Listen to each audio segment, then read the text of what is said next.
know what I can't diet is Girl Scout cookie season. I mean, they come to the door, except they don't have the cookies now. Now they come to the door, they have this order form. I hate that thing. When am I getting the cookies? 3 weeks. 3 weeks? Where are you making these cookies? Romania? You come to my house at 8 in the morning, you bring cookies. This one girl, she had the cookies. She had Thin Mints. Oh. I have a Pez dispenser for those. I saw, oh yes.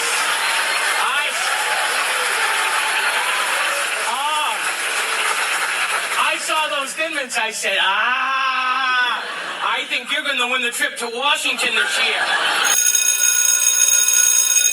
Good morning. It's Saturday, Rules Saturday, March the 7th, and this is The True Conservative. Welcome to all the butchers, bakers, and candlestick makers out there. I'm Ron, your host, and the only true conservative in the United States today. So today, after the Serenity Prayer and the patriotic song of the day, we will have no free lunch, rules for retrogrades, and the Mossad. All that and more when I get back.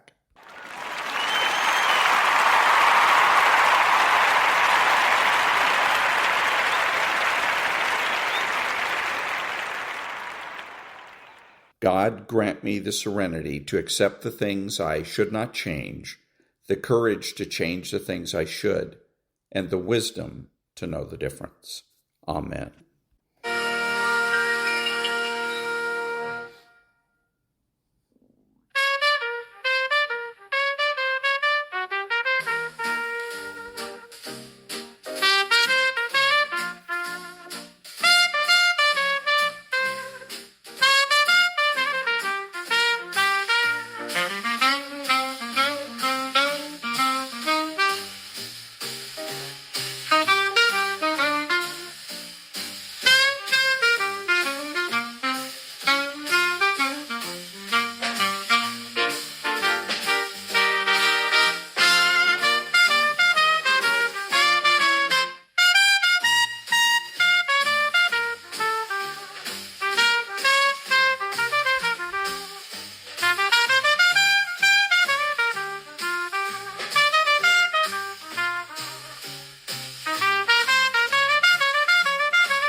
Thank you. Now, there's no free lunch. 250 Economic Truths by David Bahnsen. Prices do not move all in sync in response to changes in money supply. Prices respond to the forces of supply and demand for that particular product or service, and prices are also impacted by changes in the demand for and supply of money. Separating these forces by looking at prices is necessarily qualitative, conjectural, and complex. Christopher Meyer. It can thus be said that attempts to create an economic outcome by trying to manipulate the money supply is futile. Prices are dynamic, not at all monolithic, and are messed with at our own peril. Messing with the soundness of money provides far more risk than reward, and always has. And that was There's No Free Lunch. Back in a minute.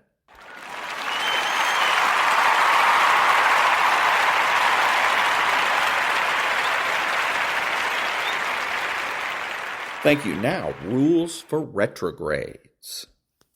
Rule 29.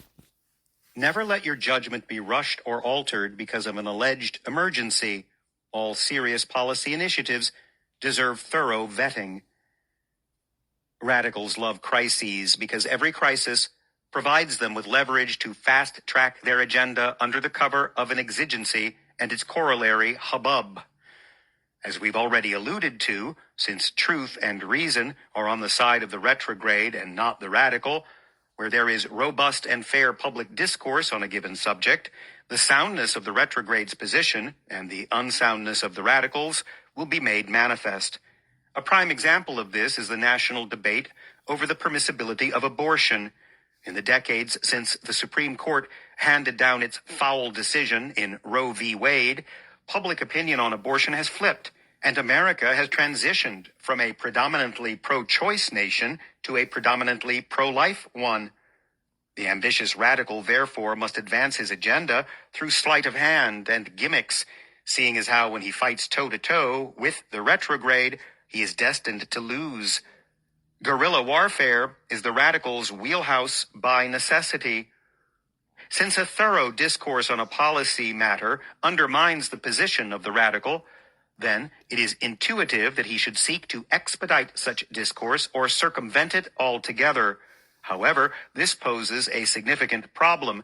Even the more jejune political muggle is well aware that weighty policy decisions should not be made in a hurry, as haste in important matters lends itself to cataclysmic mistakes. The radical must therefore proffer a reason sufficient to justify shortening the standard public vetting period. Yet, a sufficient reason is difficult to manufacture, even for seasoned manipulators. The radical is clever, though. He bides his time and waits, and the 24-hour news cycle eventually bails him out, providing him with a much-needed catalyst, a headline sure to touch a raw emotional nerve with an overwrought public. Any story with a plausible nexus to a policy initiative that the radical wants to advance will do. Needing no more prompting, the radical and his media spin machine go to work, agitating for immediate action in the form of the adoption of the radicals' policy initiative, of course, to be taken to remedy the problem at the heart of the news story before any more lives are lost or damage is done, etc. Recent times are dogged by examples of the foregoing modus operandi. Each time a mass shooting occurs, we are barraged by the same nauseatingly stale calls for common-sense gun legislation. Anytime a tragedy befalls a group of immigrants crossing the southern border illegally, we can count on having to abide a torrent of lobbying for comprehensive immigration reform, i.e. amnesty.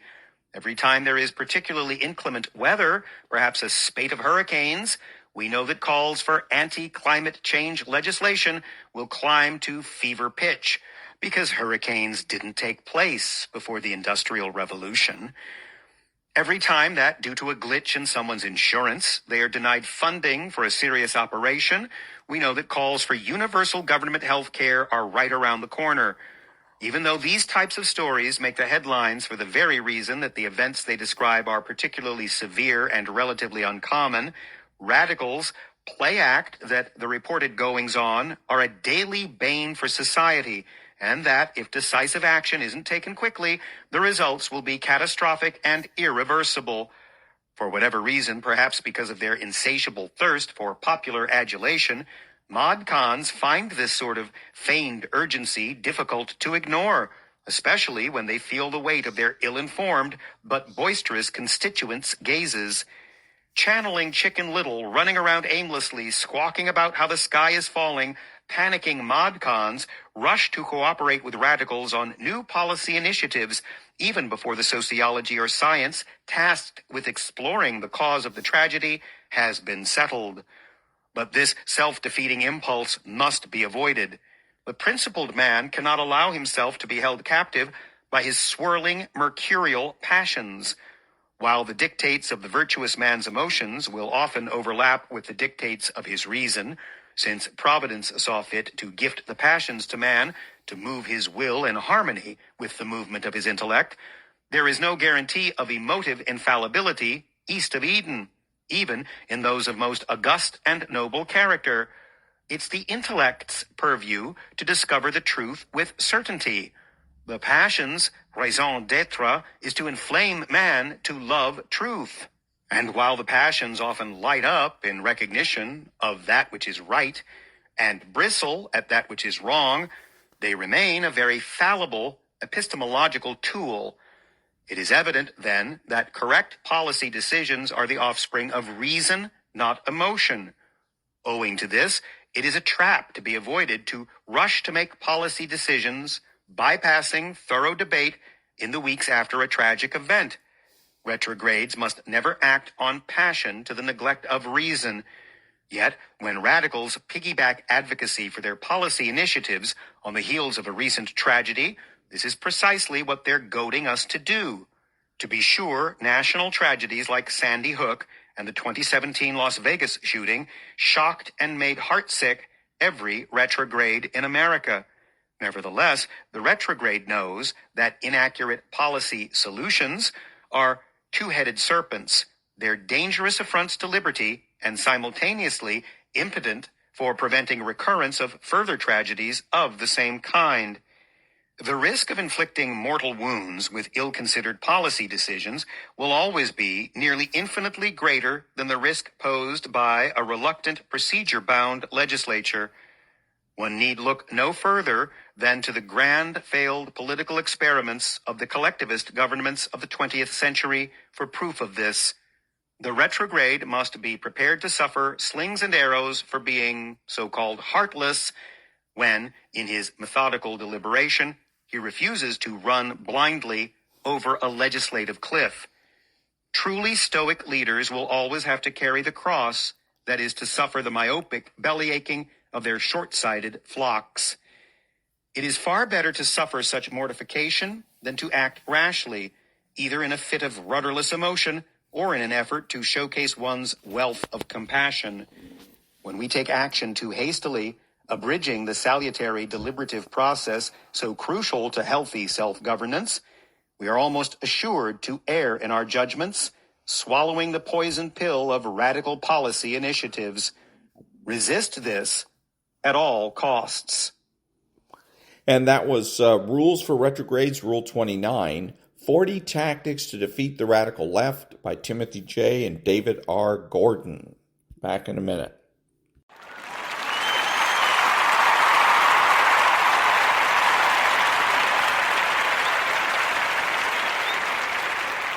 Thank you.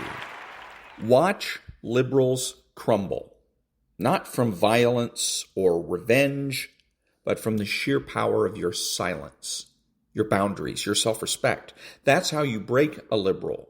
You don't fight them on their turf. You evolve beyond it. Liberals thrive in chaos, draining, and attention. But what if I told you that you, as a conservative, hold the key to making them absolutely miserable, not by stooping to their level, but by rising above it? Your indifference is one of the most powerful weapons you possess in the presence of a liberal. It isn't coldness. It isn't apathy. It is control. It is clarity. It is the refusal to hand over your emotional energy to someone who feeds on chaos and insecurity. Liberals aren't sustained by love. They're sustained by your reactions. Every time you defend yourself in desperation, every time you try to explain your value, every time you get pulled into the liberals' spiral of blame and manipulation, you give them exactly what they want, proof that they still matter to you. But when you, as a conservative, disengage, not with bitterness, not with anger, but with poise, you begin to reclaim your power, and to liberals, nothing is more terrifying. Indifference doesn't mean you don't feel. It means you've decided who gets to witness those feelings.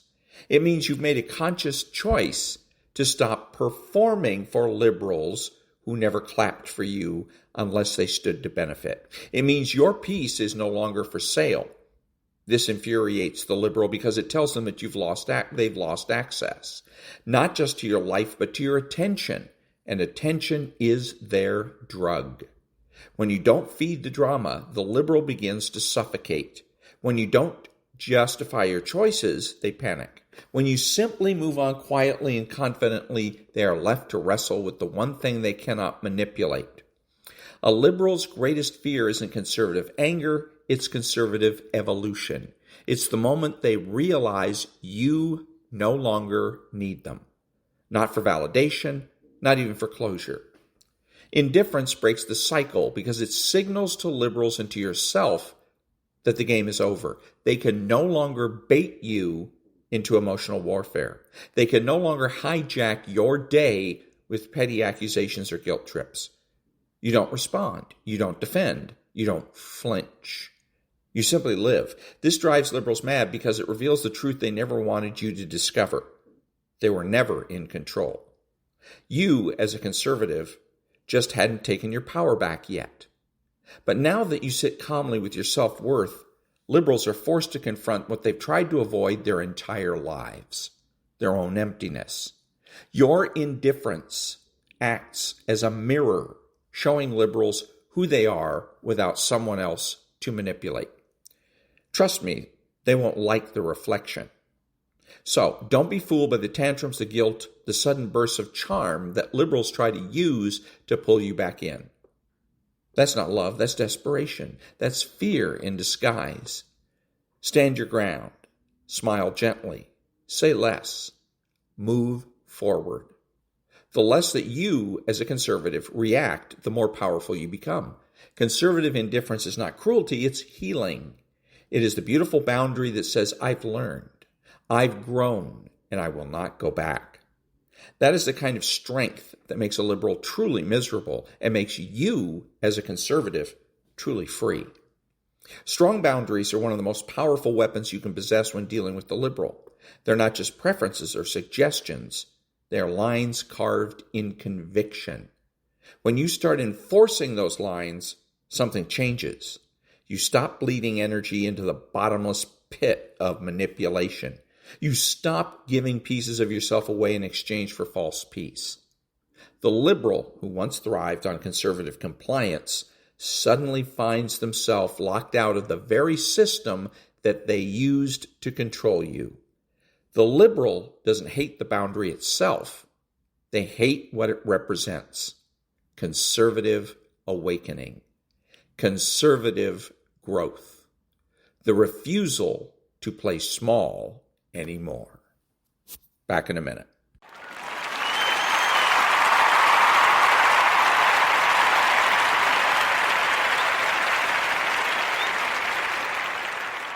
Thank you. So I'm listening to the radio, and they're talking about what's MacArthur Park and trying to get the disaster that is basically MacArthur Park. MacArthur Park is a big park in L.A., and it is a disaster. It is used by the 18th Street gang, and they sell drugs out of there. There's prostitution going on. It's a place where you can go to get a false green card, things like that. So they're talking about how long it is taking to get this fixed up, because the city's known for decades that this place is a dump. Local businesses around the area are leaving because nobody wants to come to their business, because all you see are prostitutes and drug dealers and homeless people. It's a complete dump as an environment. Of an environment. Now, the question is, why has it taken the city so long? And the reason is it's run by liberals. And what is it that liberals like to do? They look for the perfect answer. They don't like normal law enforcement. You break the law, you get arrested, and maybe you go to jail or to prison, because that's not perfect. So they're looking for the perfect answer. That's why it's taking so long. The Los Angeles Police Department police chief was confronted about MacArthur Park and said, what are you doing? And he says, well, we've been investigating since 2023. So he claims they've been investigating for the past 3 years. Well, why haven't they done something? What's to investigate? You know what's going on. You bring police officers in there and you start arresting people. But that's not what the city council and the mayor want. They're liberals. They want perfect answers. So that means they've got to get all the stakeholders together. They got to have endless amounts of meetings and go on and on. It takes them forever to decide what to do about a problem. And then if they ever do something about the problem, it's not even close to perfect anyhow. So, back in a minute.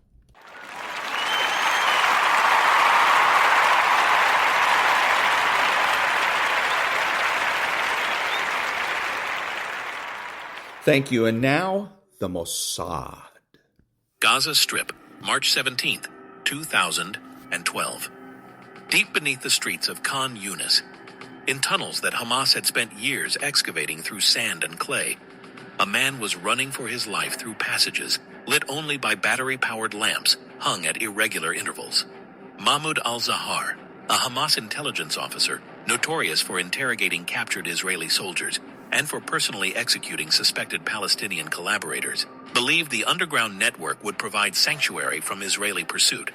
What he did not know was that Mossad engineers had spent 3 weeks mapping every tunnel entrance, every junction, every ventilation shaft, and were now implementing a plan that would transform his refuge into his tomb without Israeli forces ever entering the tunnels themselves. The operation to eliminate Mahmoud al-Zahar represented a convergence of Israeli intelligence capabilities, including human intelligence that tracked his movements, technical surveillance that mapped Gaza's underground tunnel network, engineering expertise that understood how to manipulate underground water flows, and operational patience that allowed Mossad to wait for the perfect moment when al-Zahar would be isolated in circumstances where unconventional methods could be employed without risk to Israeli personnel or to Palestinian civilians, who were not legitimate military targets. The decision to pursue such an elaborate operation reflected both the priority that Israeli leadership placed on eliminating al-Zahar specifically, and the broader strategic interest in demonstrating capabilities that would make Hamas commanders question whether any location in Gaza provided genuine security from Israeli operations. Mahmoud al-Zahar had joined Hamas in the early 1990s during the First Intifada, and had risen through the organization's internal security apparatus to become one of its most feared interrogators, a man whose methods combined physical torture with psychological manipulation, and who had been personally responsible for extracting confessions from dozens of Palestinians whom Hamas suspected of collaborating with Israeli intelligence. Al-Zahar's interrogations typically occurred in underground facilities that Hamas maintained beneath Gaza, facilities that included cells, interrogation rooms, and equipment specifically designed for inflicting pain and inducing fear. His reputation within Gaza was one of ruthlessness and cruelty, with Palestinians who knew him describing a man who appeared to take personal satisfaction in the suffering he inflicted, and who showed no mercy even to individuals whose guilt was questionable or whose cooperation with Israel had been minimal or coerced. Beyond his role as interrogator, al-Zahar had been involved in the interrogation of Israeli soldiers who had been captured during military operations, including the notorious case of an Israeli soldier captured in 2006, whose interrogation had been personally supervised by al-Zahar. The interrogation had violated every international norm about treatment of prisoners of war, involving physical torture, psychological abuse, and deprivation of medical care that had left the soldier with permanent injuries, both physical and psychological. Israeli intelligence had extensive documentation of al-Zahar's crimes, including testimony from Palestinians who had survived his interrogations, intercepted communications where he discussed his methods, and intelligence from sources within Hamas who had witnessed his activities and who had been horrified enough by what they saw that they had provided information to Israeli intelligence. The documentation of al-Zahar's activities had been accumulated over years through multiple intelligence channels. Mossad had debriefed Palestinians who had escaped from Gaza and who had been subjected to al-Zahar's interrogations, individuals who provided detailed accounts of the torture methods he employed, including beatings with metal rods, electric shocks applied to sensitive body parts, suspension from ceilings for extended periods, waterboarding, and psychological torture that included threats against family members and mock executions designed to break prisoners' will to resist. The testimony was consistent across multiple sources and painted a picture of systematic brutality that went beyond what might be justified even under Hamas's own stated policies about interrogating suspected collaborators. In addition to survivor testimony, Israeli signals intelligence had intercepted communications where al-Zahar discussed his work with other Hamas personnel, communications that revealed his attitudes toward interrogation and his belief that extreme methods were not only justified but were necessary to maintain Hamas's internal security and to deter Palestinians from cooperating with Israeli intelligence. In one intercepted conversation from 2011, al-Zahar had boasted to a colleague about his success rate in extracting confessions and had described in disturbing detail the psychological techniques he used to identify prisoners' vulnerabilities and to exploit those vulnerabilities to break their resistance. The intercepts provided evidence that al-Zahar's brutality was not result of loss of control or excessive zeal, but was calculated and deliberate approach that he had refined over years of experience. Israeli intelligence also possessed evidence of al-Zahar's direct involvement in interrogating the Israeli soldier captured in 2006, evidence that included Hamas internal documents that identified al-Zahar as one of the interrogators assigned to the case, and that described his role in extracting intelligence about Israeli military operations and capabilities.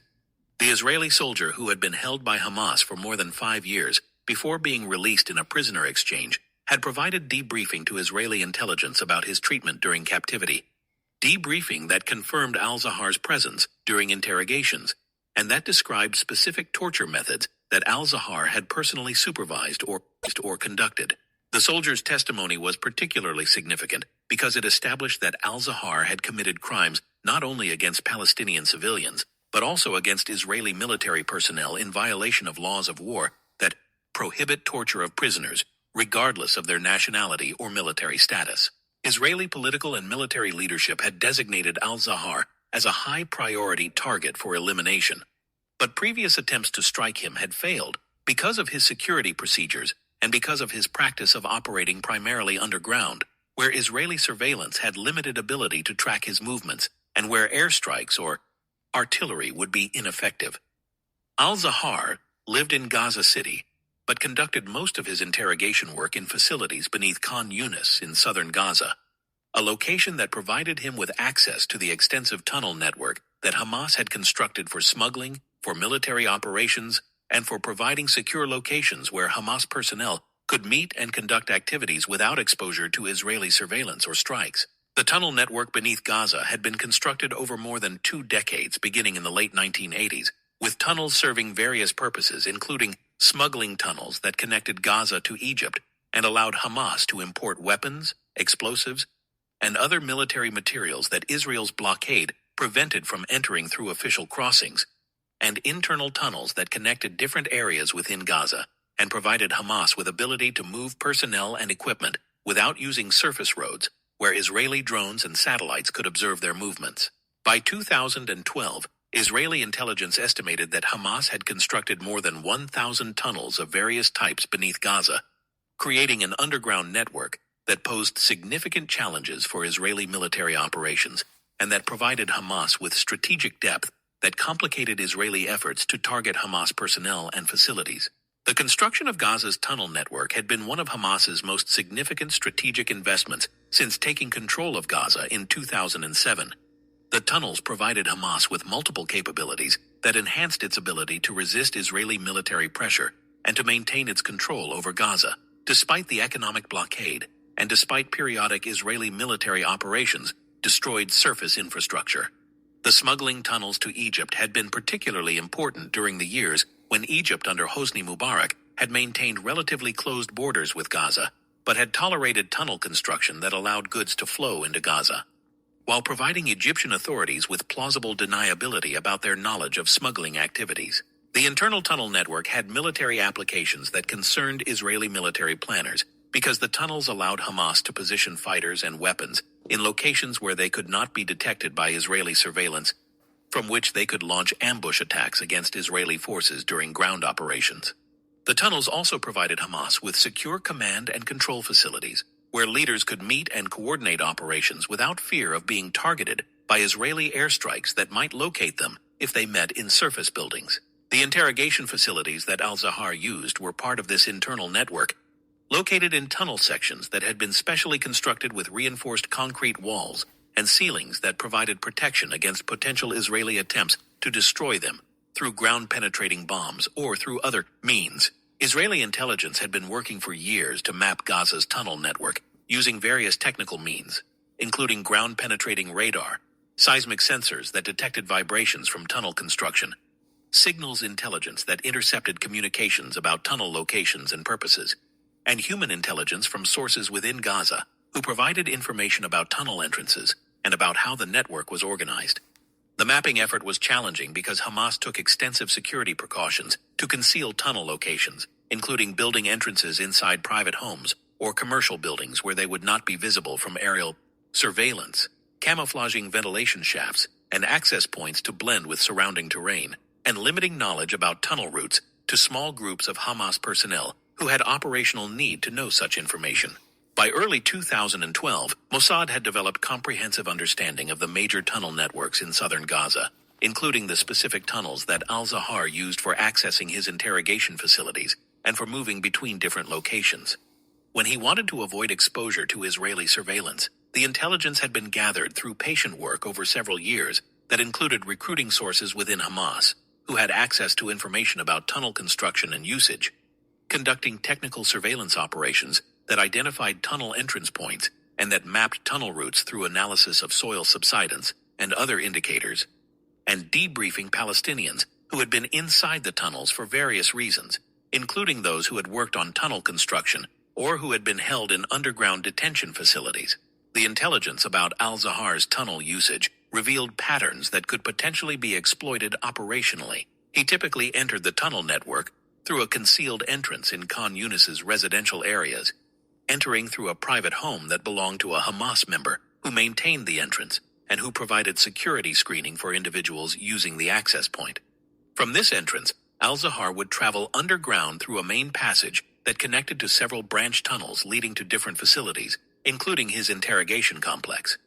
The journey from entrance to his facility took approximately 15 to 20 minutes, walking through tunnels that were approximately 1.8 meters high and 1.2 meters wide, dimensions that allowed single-file movement, but that would make rapid evacuation difficult if emergency situations arose. The tunnels that al-Zahar used were part of a larger network, but were somewhat isolated from other sections because of how the network had developed over time, with some tunnels connecting to multiple other passages, while others terminated in facilities or connected only to limited routes that reduced options for movement.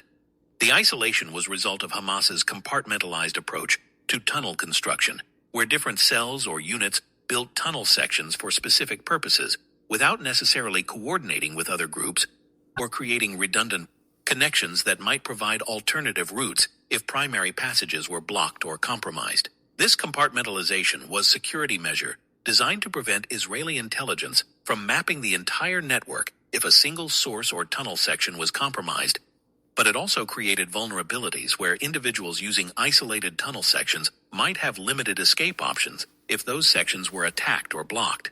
The operational concept that Mossad developed exploited this isolation by planning to trap al-Zahar in a section of tunnel network where his options for escape would be limited and where unconventional methods could be used to eliminate him without requiring Israeli forces to enter the tunnels directly. The method selected was flooding, using Gaza's underground water infrastructure to redirect water into specific tunnels where al-Zahar was known to operate, creating conditions that would make the tunnels impassable and that would either drown al-Zahar if he was trapped underground or would force him to surface in locations where Israeli forces could capture or eliminate him. The technical planning for the flooding operation was extensive because it required detailed understanding of Gaza's underground hydrology, including the locations of water pipes, sewage systems, natural aquifers, and drainage patterns that would determine how water would flow if it was introduced into the tunnel network. Israeli military engineers worked with hydrologists and with specialists in underground construction to model how water would behave in the specific tunnels that al-Zahar used, calculating flow rates, flood times, and the amount of water that would be needed to completely fill targeted tunnel sections to depths that would be lethal to anyone trapped inside. The modeling involved creating three-dimensional computer simulations of the tunnel network and the surrounding soil and infrastructure, Simulations that allowed engineers to predict how water introduced at specific points would flow through the tunnels based on tunnel elevations, soil permeability, and the presence of obstacles or constrictions that might affect water movement. The simulations indicated that flooding the tunnel section where Al-Zahar's facility was located would require introducing water at multiple points simultaneously to ensure that all potential escape routes would be blocked before Al-Zahar could reach them, and that the total volume of water needed would be approximately 50,000 liters delivered over a period of approximately 30 to 40 minutes. The water source selected for the operation was Gaza's municipal water system, which included large underground pipes that carried water from treatment facilities to distribution points throughout Gaza City and Khan Yunis. The pipes ran relatively close to some sections of Hamas's tunnel network, close enough that Israeli engineers calculated that breaching the pipes and redirecting water into adjacent tunnels would be technically feasible using shaped charges that could be delivered through small boreholes drilled from the surface.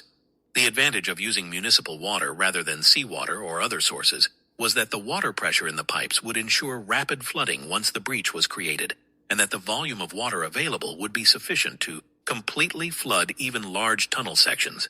The operational challenge was creating conditions where Al-Zahar would be in the targeted tunnel section at the time when the flooding occurred, because flooding the tunnels when Al-Zahar was not present would simply alert Hamas to Israeli capabilities and would prompt them to modify their tunnel security procedures and potentially to relocate their facilities to areas where flooding would be more difficult.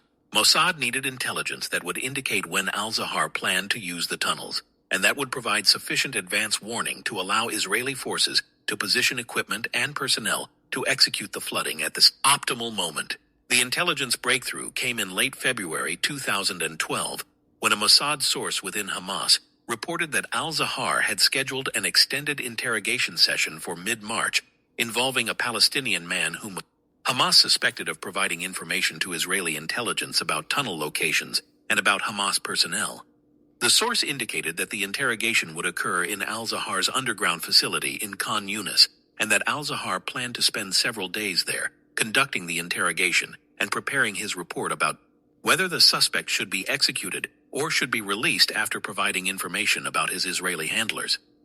The source's information was detailed enough that Mossad assessed it was highly reliable, including specific dates when Al-Zahar planned to begin the interrogation and the identity of the suspect who would be brought to the facility. The intelligence provided Mossad with the window of opportunity needed to implement the flooding operation with high confidence that Al-Zahar would be in the targeted location when the operation occurred. Mossad immediately began operational preparations, including positioning specialized drilling equipment near Khan Yunis in locations where boreholes could be drilled to reach the water pipes that would be breached, pre-positioning explosives and equipment that would be needed to create the breaches, and establishing surveillance to confirm when Al-Zahar actually entered the tunnel network, so that timing of the flooding could be synchronized with his presence underground. The drilling operations were conducted covertly during early March, using equipment that was disguised as commercial drilling for water wells, a common activity in Gaza, where water scarcity made well. Drilling routine enough that it would not attract unusual attention from Hamas security. The drilling was conducted by Israeli operatives who entered Gaza using cover identities as foreign aid workers, or as contractors hired by international organizations, identities that were supported by documentation and by actual presence of legitimate projects that provided plausible explanation for why these individuals were in Gaza conducting technical work. The operatives coordinated with the Mossad source who provided security intelligence about Hamas patrol patterns and about areas where drilling could be conducted with minimal risk of discovery. The boreholes were drilled to depths of approximately 15 to 20 meters, depending on the specific locations, depths that allowed them to reach the water pipes while avoiding existing Hamas tunnels that might be detected during drilling operations. The drilling was precise because the boreholes needed to be positioned to allow shaped charges to breach the pipes and direct water flow toward specific tunnel sections, while avoiding breaching pipes in locations that would cause widespread flooding of civilian areas, or that would create obvious evidence of deliberate sabotage that might alert Hamas before the operation was completed. Each drilling operation took approximately 6 to 8 hours to complete, with work being conducted during daytime hours when construction noise would not be unusual, and when the presence of workers and equipment would blend with normal Gaza commercial activities. By mid-March, the drilling and preparation work was complete, with 8 boreholes positioned around the Khan Yunis area where al-Zahar's interrogation facilities were located. Each borehole containing shaped charges that could be detonated remotely through electronic triggers that would be activated from secure locations outside Gaza using encrypted radio signals. The charges were designed to breach the water pipes and to direct the initial water flow downward and outward in directions that would channel water into Hamas tunnels through cracks and fissures in the soil or through intentional openings that Israeli engineers had created by carefully widening natural drainage paths that connected the pipe locations to the tunnel network. The surveillance to confirm al-Zahar's entry into the tunnels was conducted through multiple methods, including signals intelligence that monitored communications between Hamas personnel, coordinating security for al-Zahar's movements, human intelligence from the source who had provided the original information about the planned interrogation, and technical surveillance, including sensors that detected vibrations consistent with movement through the tunnels, and that provided indications of when individuals were present in specific tunnel sections. The multi-layered surveillance approach provided redundancy that ensured Mossad would have reliable information about al-Zahar's location, even if one surveillance method failed or provided ambiguous data.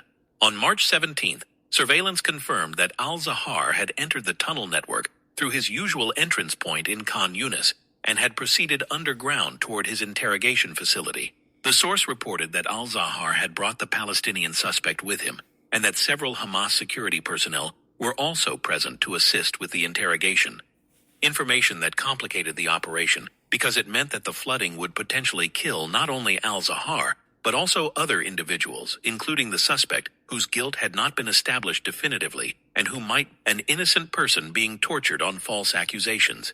Mossad leadership made the decision to proceed with the operation despite the probability of additional casualties, calculating that eliminating al-Zahar was sufficiently important to justify the deaths of Hamas security personnel who were complicit in his crimes, and accepting that the suspect's death was tragic but unavoidable given the operational constraints.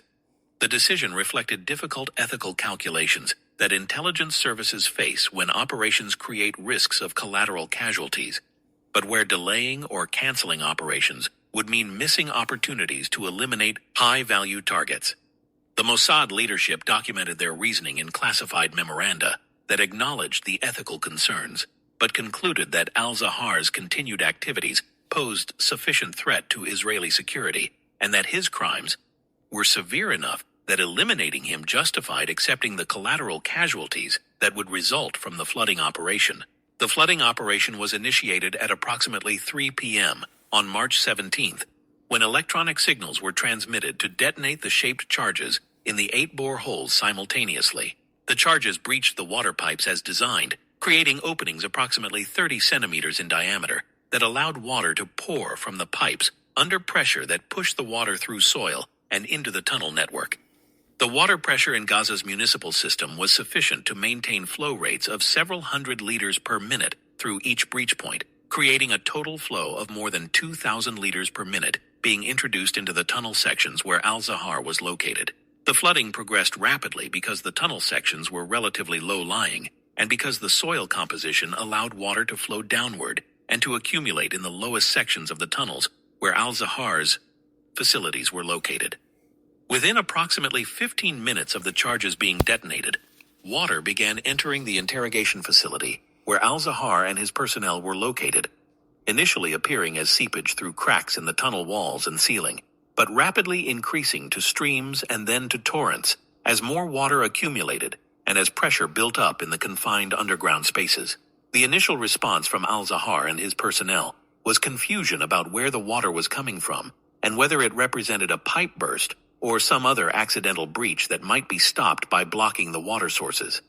But as the water volume increased, and as it became clear that the flooding was coming from multiple directions simultaneously, al-Zahar realized that the situation was life-threatening and ordered his personnel to evacuate immediately through the tunnels leading back toward the entrance they had used. The evacuation attempt was complicated by several factors, including the rapid rise of water levels that made movement through tunnels difficult, the darkness and confusion as battery-powered lights failed when they were submerged, and the panic that set in among Al-Zahar's personnel when they realized they were trapped underground with water rising around them. The route back toward the entrance became impassable within approximately 20 minutes as water filled lower sections of the tunnels and created currents that made it impossible to wade through even for strong swimmers. Al-Zahar attempted to find alternate escape routes by exploring other tunnel passages that branched off from the main route he had used to enter. But these attempts were frustrated by the fact that many of the alternate passages either terminated in dead ends or connected to other sections of tunnel network that were also flooding as water spread throughout the interconnected underground spaces. Israeli engineers had calculated the flooding patterns carefully to ensure that all likely escape routes from Al-Zahar's position would be blocked by water before he could reach them, creating a situation where his only options were to remain in progressively smaller air pockets as water levels rose, or to attempt to swim through flooded passages where he would quickly become disoriented and exhausted. The surveillance of the operation was conducted through sensors that detected seismic activity consistent with people moving rapidly through tunnels, through signals intelligence that intercepted desperate communications from Hamas personnel in the tunnels attempting to coordinate rescue operations, and through observation of tunnel entrance points where Israeli forces watched for any individuals who might succeed in escaping so that they could be captured or eliminated before they could report what had occurred. The surveillance indicated that Al-Zahar and at least 3 other individuals were trapped in the flooding tunnels, and that they were attempting to reach air pockets in higher sections of the tunnel network where they might survive, until rescue could be organized. Hamas emergency response teams attempted to enter the tunnel network to rescue Al-Zahar and the others who were trapped, but their efforts were hampered by the flooding, which made it impossible to reach the affected sections without specialized equipment that Hamas did not possess. The rescue attempts were also complicated by the fact that Hamas did not initially understand that the flooding was result of deliberate attack rather than being result of accidental pipe failure, confusion that delayed their response, and that meant valuable time was lost before they began treating the situation as an emergency requiring immediate action. Approximately 2 hours after the flooding began, Hamas rescue teams using pumps and protective equipment managed to enter the outer sections of the flooded tunnel network and attempted to reach the areas where Al-Zahar was believed to be trapped. But the water levels in the deeper sections remained too high for rescue personnel to reach those areas safely, and Hamas commanders made the decision to focus on pumping water out of the tunnels rather than risking additional casualties by sending rescue teams into areas where they might also become trapped. The pumping operations continued for approximately 6 hours before water levels dropped sufficiently to allow Hamas personnel to reach the interrogation facility where Al-Zahar had been located. The searchers found the bodies of Al-Zahar and 3 other individuals, including 2 Hamas security personnel and the Palestinian suspect who had been brought for interrogation. All 4 had drowned in the flooding, with evidence suggesting they had survived for some time in air pockets, but had eventually succumbed when those pockets were eliminated, as water levels continued to rise, or when they had exhausted themselves attempting to find escape routes. The discovery of the bodies confirmed the operation's success in eliminating Al-Zahar, but also revealed to Hamas that the flooding had not been accidental, but had been deliberate attack using methods that Hamas had not previously encountered and that demonstrated Israeli capabilities that made the tunnel network more vulnerable than Hamas commanders had believed. The realization that Israeli intelligence could flood tunnels without sending forces underground forced Hamas to reconsider its assumption that the tunnel network provided secure sanctuary for its personnel and facilities. Hamas launched investigation into how the flooding had occurred, examining the breach points in the water pipes and discovering the boreholes that had been drilled to position the shaped charges. The investigation revealed that the operation had been planned meticulously and executed with precision that indicated sophisticated intelligence about tunnel locations and about Gaza's water infrastructure. Hamas security personnel searched for evidence of who had conducted the drilling operations, but were unable to identify the individuals responsible because the cover identities and documentation had been sufficiently credible that the drilling had not attracted attention from Hamas security during the preparatory phase. The operation's aftermath included Hamas efforts to improve tunnel security against flooding risks, including installation of drainage systems in critical tunnel sections, creation of sealed doors that could be closed to prevent water from flowing between different tunnel segments, and improved intelligence collection about suspicious drilling or construction activities that might indicate Israeli preparations for similar operations. But the improvements were costly and time-consuming, and they diverted resources from other Hamas priorities, while still leaving many tunnel sections vulnerable to flooding if Israeli intelligence could identify their locations and could position equipment for breaching water pipes or for introducing water through other means. The elimination of Mahmoud al-Zahar through underground flooding demonstrated Mossad's capacity for innovation in developing unconventional operational methods that exploited target vulnerabilities, while minimizing risks to Israeli personnel. The operation succeeded through detailed intelligence about tunnel networks, through engineering expertise that allowed manipulation of underground water systems, and through operational patience that waited for optimal conditions when the target would be isolated and vulnerable. The flooding method eliminated al-Zahar without Israeli forces entering the tunnels and without the collateral damage that conventional strikes would have caused in Gaza's dense urban environment. The operation forced Hamas to reconsider the security of its tunnel network and to divert significant resources toward protecting against flooding threats. The method raised questions about acceptable tactics in counterterrorism operations and about whether deliberately drowning targets constitutes legitimate military action or crosses ethical boundaries that distinguish between combat, execution. And that was the Mossad. Back in a minute.